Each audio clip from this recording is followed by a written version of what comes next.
Tell us a little bit about why you are called the Angels. We are called the Angels because we used to rehearse at the Greek Orthodox Church off of Cotner Avenue. And Pippa White Lawson and Sherry Cole Weber and I were sitting in the basement of the Greek Orthodox Church after passing through the sanctuary. There are so many statues there, these gilded statues, and so many of them had wings. So we said, oh, we feel like we're in the company of angels. And that's how it started, and it stayed that way. All right. Why are you still called Angels? Because we're flying everywhere. Hello. Yeah, no, we constantly take flight. It feels like we are always grounded, and then we have to fly off somewhere, so which is good. Now, Zeal, Grace, and Transformation was the very first production. It was. Give us a brief history of the Angels since then. Oh my gosh, brief history. Well, you remember Zeal, Grace, and Transformation.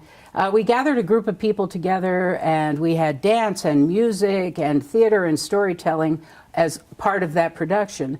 And that's sort of what our mission has been the whole time, is collaboration. We get everybody who wants to participate together, and then we fix it, right? We have a mess, and then we fix it. Right now, our focus is on playwrights, and that really has happened since we left the loft at the mill, since we don't have a permanent performance space. We focus on playwrights, and we have this remarkable First Flight Festival, which will be in its third summer. This summer is the third time. And collaboration has always been part of it, though. Absolutely. We can't do anything alone. So. I'm going to expand on that a little bit. Yeah, well, you've been a part of it. I mean, that's been wonderful. Yes, but I'm interviewing you. I know. I know. Collaboration. I'm an old hippie, so if you haven't noticed, I know, they probably know. I grew up in the 60s, and I always felt that theater needed to make a difference. You know, I was never a good musical theater person. I loved directing musical theater, but I was never a participant, really. So the basis of a story was always really important to me. So, and if anybody's been following the Angels Theater Company, they know that we do topical issues, mostly dealing with women. That shifted a little bit over the last couple of years. But, there are so many people in this community that know so much more than we do. So we go to the experts and we say, we'll put a story that has something to do with what you do on stage. Would you like to collaborate with us on this project? What were some of those collaborations? I know there was one about taking care caregivers. Caregivers, we did Grace and Glory with the Caregivers Education Group here in Lincoln and Savannah Pines. And we focused on end-of-life issues with Grace and Glory, which we performed at Savannah Pines. The caregiving was Day Trips and Marvin's Room. And we had a discussion about end-of-life issues after each play. Help me out. What else? Way back was Reviving Ophelia. Reviving Ophelia, it was the first time that we had done Mary Pfeiffer's play here. It had just been written as a play and done in Utah. So I went out to see it in Utah, and then we thought, well, we can make this happen here. But Voices of Hope was a partner in that, and I can't even think back. That's 94. I mean, those brain cells have disintegrated by now. In My Daughter's Name? In My Daughter's Name, we focused with all the domestic violence centers across the state because we toured that play. But Voices of Hope was important in that, as was Fresh Start, as was the Coalition Against Domestic Violence. So in My Daughter's Name, Las Hermanas Padilla, we partnered with El Centro on that. What am I missing? We'll look it up. You look it up. We'll look it up. Yeah. I'm going to have you tell us a little bit about the folks who are with you today. Timothy Scholl, who is one of our board members, and Tim, it's a long story. I was Tim's teacher way back when he was a grad student at the university. I was the sort of the clown class, but he got to take an acting class with me. So there were some years when we didn't see each other, but then he came back, and I'm so happy to have him.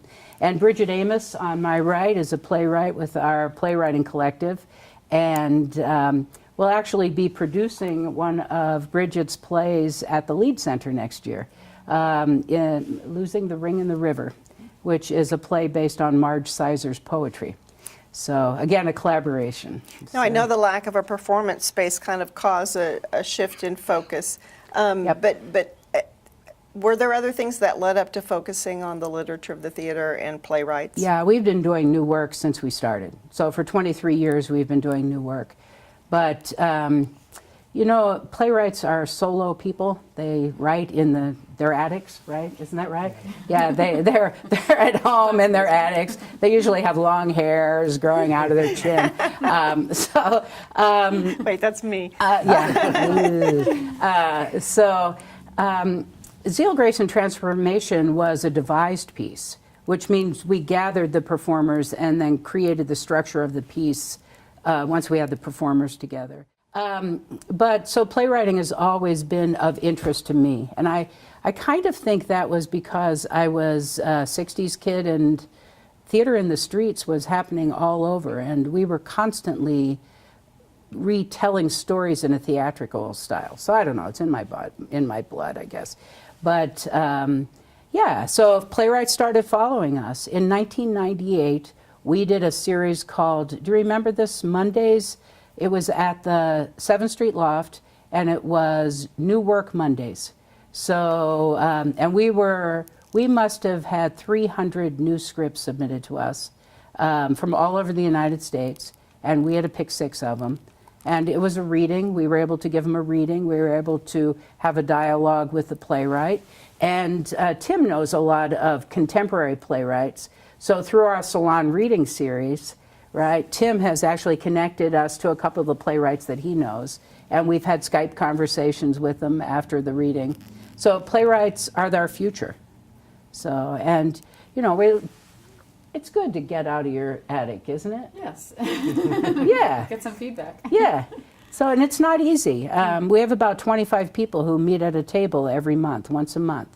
And they have to grow a thick skin because we're learning how to criticize without killing anybody, right? And that takes finesse.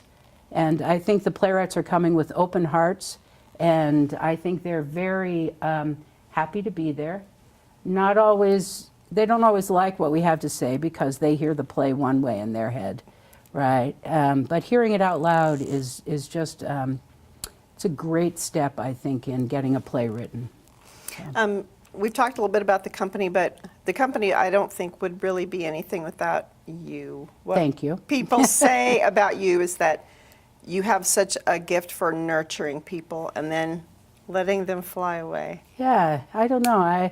I'm the second of 5 kids from eastern Pennsylvania, and you know I was the peacekeeper in my house, and I think that's what I learned to do. I learned to just tap dance and sing a quick song and make everybody laugh, and then exit, which was always good.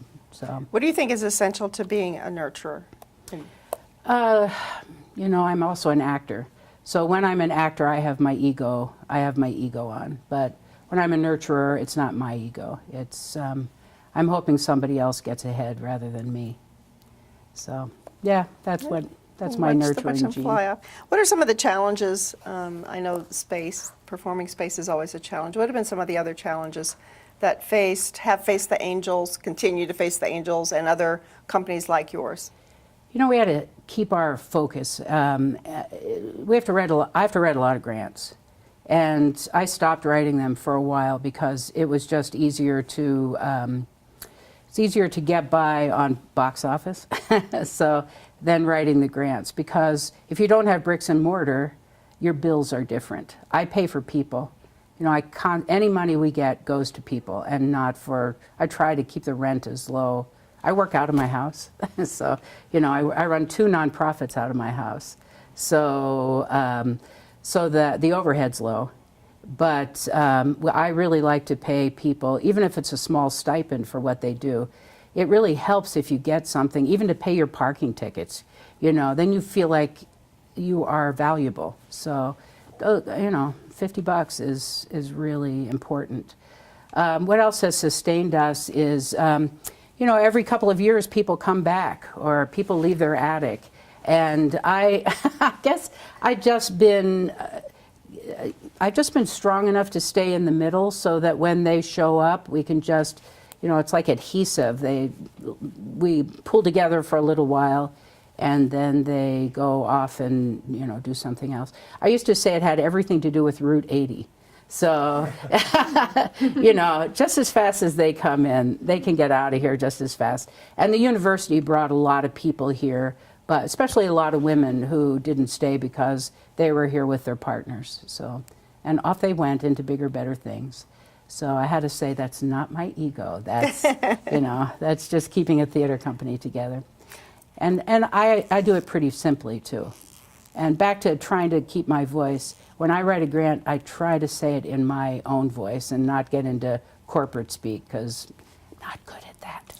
I've played one on stage, but I'm not good at that. I'm better at Irish country women, so yeah. What are some of the things that you're most proud of with the Angels Theater Company? 23 years of existence. I am really proud of that. I can't imagine. I look back and I say, how did we get past that? I remember pushing one of the things we got when the loft at the mill dissolved was the seating risers, right? So we had to get the seating risers out of the third floor of of where it was, and we were doing a production of True West in the Outback at Barry's. So I remember pushing all of those risers up that hill, which doesn't seem like much until you're pushing risers. That's not the most, but it is memorable because I was so sad. I was just so sad and so angry pushing those risers up the hill. I'm so happy that we've had so many performers go through our theater company. So, I think everybody gets better when they have a chance to perform. So I'm really proud of that. I'm really proud of the playwrights that we've launched. I'm proud of the collaborations we've had. We actually have one young woman who auditioned for What the Wind Taught Me when she was 12, and she's currently sitting at the playwriting collective table. So you never know. I mean, you just try to live a good life and stay focused on your art, whatever the artistry is. And I'm really proud that we've survived. So I don't think we'll make it in any of the books of, how-tos, but maybe on my tombstone it'll say an angel, perhaps. So. One we forgot about, the train. Oh my God, the train. The train. Oh, we did forget about that. Mayor's Arts Award for Event of the Year. And you weren't back yet. I was not. Do you remember? Do you remember? No, I've heard of it. So The Train was a really short play that was originally written in Dutch. And Lou Leviticus, our beautiful Lou Leviticus that we had in our lives, he translated it to English. And Lou didn't understand what a play was. So we spent a lot of hours at his dining room table talking about what was the value of this play. And it's a play that 50 years apart, 1945 and 1995.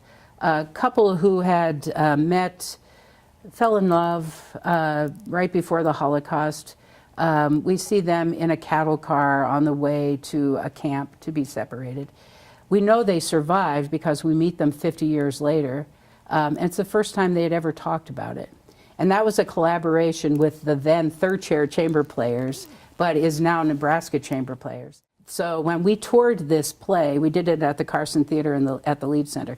But when we toured it, we traveled with a chamber orchestra. So we had 1945, a chamber orchestra, and 1995. It was remarkable. And again, a collaboration across the state. We did that one, I think, 6 places. So, and Lou actually had a part in that. Mm-hmm. He wrote a prologue and an epilogue, And he stood out in front of the audience, and he said to his dying day that that was something that mattered to him, that he got to be an actor. And he was everything else, but he wasn't an actor. So, yeah. That was cool. Thank you for remembering that. I cannot believe. Sorry, Becky. Sorry, Becky I know, Vanderbilt. and I'm thinking of all the things we did at the Sheldon, and there's Oh just my been God! so much. The reflection series at the Sheldon, that was remarkable, and Big body of work. big body of work. And we have another play that we want to do in museums, and we're hoping that'll show up in the Sheldon Museum within a year or two. Hint, So, hint. yes, hint, hint. All right, anything else you want to add? I don't know. What else? It's nice to be part of the Angels Theater Company, don't you think? It is. It is. I think we found our niche. We can pay for what we do, which is wonderful. What do you think? It's good. It's actually very democratic in many ways, because a lot of times in theater companies, you really can't propose work, or you can't really, bring work to the table. But in Angels, we can all do that. And Judy's so open to new ideas. And I sometimes say no right away, and then I say no, and then I think, just listen to me for a second. And then I have to go away and think about it, and then I come back, and it's probably never no. I've never So- heard you say no. In my mind, I say no, but I don't know. I don't know. Miss Judy Hart, Yes, who is your favorite wizard? my favorite wizard is Don Herbert. Any clue? Who's No. Don Herbert? Who is Don Herbert? Mr. Wizard. Mr. Wizard. Does anybody remember growing up Saturday morning, getting up and watching Mr. Wizard? I watched Mr. Wizard. Mr. Wizard had all these remarkable science projects, and kids were doing them. So probably from 1960 till it was my Sesame Street. Sesame Street didn't really start until 1968 or 69, and I actually saw the first Sesame Street. But Don Herbert was Mr. Wizard. Did you ever So- blow anything up? Always. Second of 5 kids. I used to blow things up. But so. you never burned the house down. I did not. My brother did, but I didn't. Honest to God. Was that a Mr. Wizard experiment? No, French fries. It was French fries. He lives in Pennsylvania. He'll never see this. YouTube. YouTube. No, this poor kid just set a tray of French fries on fire. Oh. Yep, he'll never live it down.